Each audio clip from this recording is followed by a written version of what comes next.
আসসালামু আলাইকুম গাইস, সবাই কেমন আছেন? শুভ সকাল। আজকে দেখেন যে স্ট্রবেরি বাগানে আজকে স্ট্রবেরি চারা লাগানো হচ্ছে।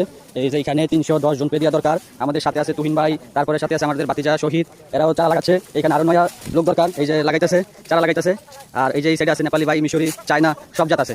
বাংলাদেশ, নেপাল, ইন্ডিয়া, ভারত মহাসাগর থেকে সব দেশের মানুষের। শহীদ এখন চারা লাগাইতেছে, দেখেন কত শহীদ চারা লাগাইতেছে। এই যে স্ট্রবেরি এগুলো হচ্ছে টপের চারা লাগাইতেছে। তো জাস্ট অনেকদিন পরে আবার লাগাইবো জ্বরের চারা। ওগুলো হচ্ছে অন্যরকম দেশি, এগুলো হচ্ছে বীজ হচ্ছে যে চায়না। আর এই যে আমাদের সাথে আছে মান্না ভাই, আর ওই যে এখানে আছে তাসু, আমাদের লগে তাসু দিয়ে আসনা করতেছে। আর এই জায়গায় আছে সুমন ভাই, আর সাথে আছে আমি আর আমিও চারা লাগাইতেছি। তাসুও আছে, তাসুর সাথে আরও আছে। এখন চারা লাগাইমু একটা একটা করে। আর আপনারা পাশে থাকেন। আর যে আইডিটার মাধ্যমে একটা হ্যাকার হয়েছিল, হ্যাকারটা এখন জানি না কোথায় আছে। এখন এই যে চারা লাগাইতেছি। কতদিন পরে চারাগুলা সুন্দর করে হয়ে যাব। এখন ছোট ছোট 10-15 দিন গেলেই চারা ঠিক হয়ে যাবে।